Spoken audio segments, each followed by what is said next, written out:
नमस्कार दोस्तों, स्वागत है आप सभी का हमारे इस चैनल पर। दोस्तों, अगर आप भी अपनी लाइफ में कुछ नया सीखने की चाह रखते हैं तो इस चैनल को अभी सब्सक्राइब कर ले। दोस्तों, हमारे हिंदू धर्म में जितना महत्व भगवान की पूजा पाठ करने का होता है उतना ही में है ईश्वर के सामने दीपक जलाने का और उनको फूल माला अर्पित करने का है। अब सभी लोग भगवान के सामने दीपक जलाकर मंत्रों का उच्चारण तो करते ही हैं, आप लोग भी करते ही होंगे। और वही जो लोग भगवान के सामने बैठकर देर तक पूजा पाठ नहीं कर सकते, वह लोग एक दीपक तो जरूर जलाते ही हैं। लेकिन उसी समय हम ऐसी गलती कर देते हैं जिसका परिणाम हमें भुगतना पड़ सकता है। तो आखिर कौन सी है वह गलती? है दीपक की जली हुई बातचीत का गलत तरीके से इस्तेमाल करना। प्यारे भक्तों, धर्म लोग यूट्यूब चैनल पर आपका स्वागत है। हम आपके अच्छे भविष्य की कामना करते हैं। दो प्यारे भक्तों, हम भगवान पर कोई भी अर्पित करते हैं और मंदिरों से या फिर भगवान पर चढ़ी हुई फूल माला मिल ही जाती है। दो भगवान पर चढ़ी हुई इन फूल मालाओं का हमें क्या करना चाहिए जिससे इन फूल मालाओं का अपमान ना हो? तो चलिए जान लेते हैं आखिर आरती के बाद बचे हुए बातें का और ऊर्जा के फूलों का सही उपयोग कैसे करना चाहिए। वीडियो को अंत तक अवश्य देखें। तो दोस्तों, आप हनुमान चालीसा का पाठ कीजिए, रामायण का पाठ कीजिए, श्रीमद् भगवद गीता का पाठ कीजिए या फिर दुर्गा सप्तशती का पाठ कीजिए। इन सभी पूजा पाठ को करने से पहले सबसे पहला काम हम दीपक जलाने का ही करते हैं।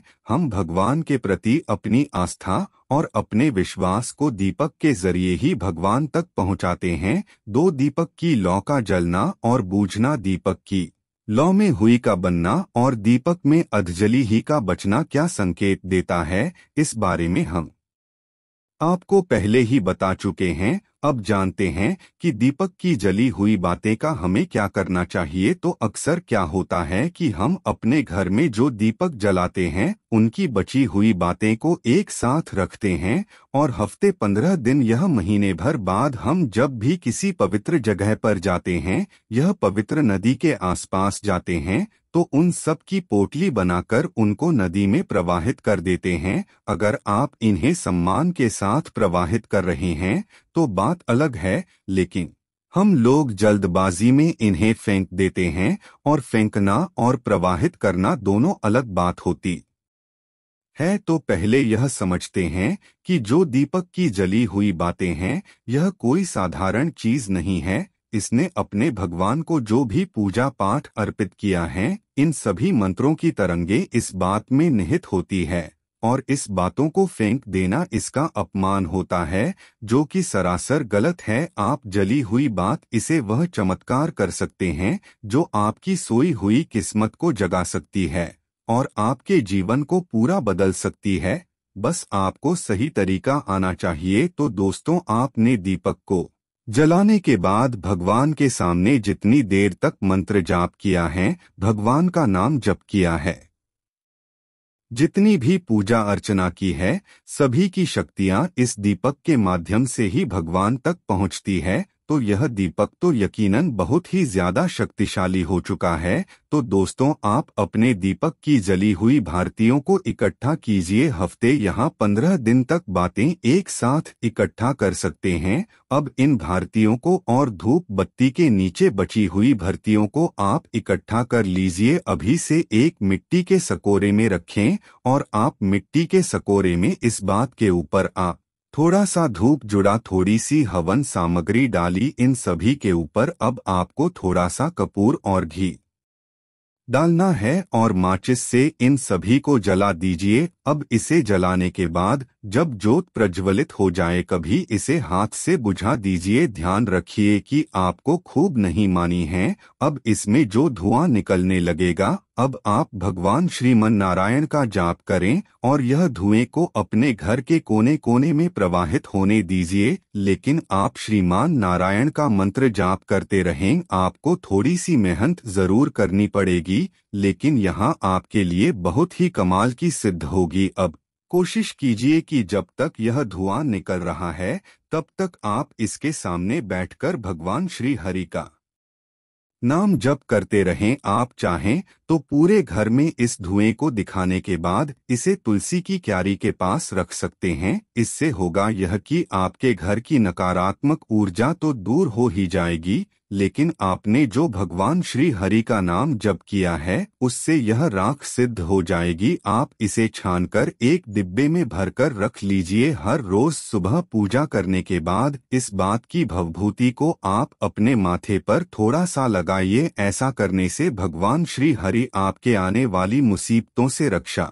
करेंगे, साथ ही आपके घर में नकारात्मक ऊर्जा प्रवेश नहीं कर पाएगी। आप चाहें तो इसे रोज कीजिए, आपको फर्क जरूर दिखेगा। इसको माथे पर लगाने से आपको बहुत ही सकारात्मक महसूस होगा। इसके अलावा आप एक और काम कर सकते हैं कि आप इन सभी बातों को एक दीपक या फिर एक मिट्टी के बर्तन में इकट्ठा करें और उस पर थोड़ा सा कपूर डालकर उस पर अग्नि प्रज्वलित कर दीजिए। अब जब यह पूरी तरीके से जल जाए तो इसकी जो राख बचेगी उस राख में थोड़ा सा पानी डालकर और अपने घर के पौधों की क्यारियों में डाल दीजिए। दोस्तों, अगर आप इतनी मेहनत नहीं करना चाहते तो तुलसी के पौधे की क्यारी में इस मिट्टी को डाल सकते हैं। इससे न केवल आप इन बस्तियों का अपमान होने से बचा पाएंगे बल्कि आपके घर की मिट्टी भी शुद्ध हो जाएगी। साथ ही आपको मंदिर से या पूजा के बाद आशीर्वाद के रूप में मिले हुए फूल और मालाओं का इस्तेमाल करना भी बता देते हैं। आप चाहे अपने घर के मंदिर में भगवान को फूल अर्पित करें, चाहे आपको मंदिर से कोई या माला भगवान के आशीर्वाद के तौर पर मिले, आपको इन्हें किसी भी नदी में नहीं फेंकना है और कूड़े कचरे में फेंककर उनका अपमान बिल्कुल भी नहीं करना है। इससे एक तो आप नदी को अशुद्ध बनाते हैं और भारी मात्रा में ऐसा करने से जल प्रदूषण भी बढ़ता है।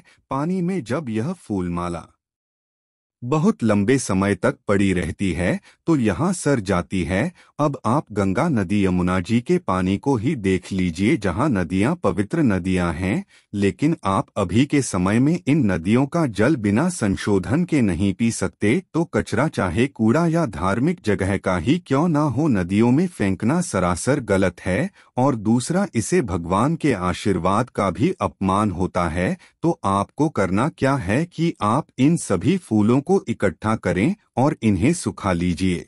सुखाने के बाद आप इन्हें छोटे छोटे टुकड़ों में तोड़कर चुरा करके इसमें आप थोड़ा सा गोबर के उप लेकर कचरा, थोड़ा सा चंदन का पाउडर और थोड़ा नारियल का छिलका मिलाकर इनको कढ़ाई में डालकर गैस पर हल्का हल्का भून लीजिए और ठंडा होने पर इसे मिक्सी में पीसकर इसका महीन पाउडर बना लीजिए। फिर आपको इस पाउडर को छानकर इसमें थोड़ा सा शहद और थोड़ा साथी और थोड़ा सा कपूर और लोबान मिलाए गुलाब जल की मदद से उसे आटे की तरह भून लीजिए और अपनी इच्छा के हिसाब से छोटी छोटी बातें या फिर गोल गोल टिक्की बनाकर धूप में सुखा लीजिए। हर रोज अगर आप एक टिक्की को जलाकर उसका धुआं पूरे घर में दिखाते हैं तो इससे न केवल आपके घर का वातावरण शुद्ध होगा बल्कि इसकी नींव है आपके घर में सकारात्मक ऊर्जा भी भर जाएगी और इसके साथ ही भगवान के फूलों का अपमान होने से भी बच जाएगा। लोबान और कपूर साथ में जलाने से घर में सकारात्मक ऊर्जा फैलती है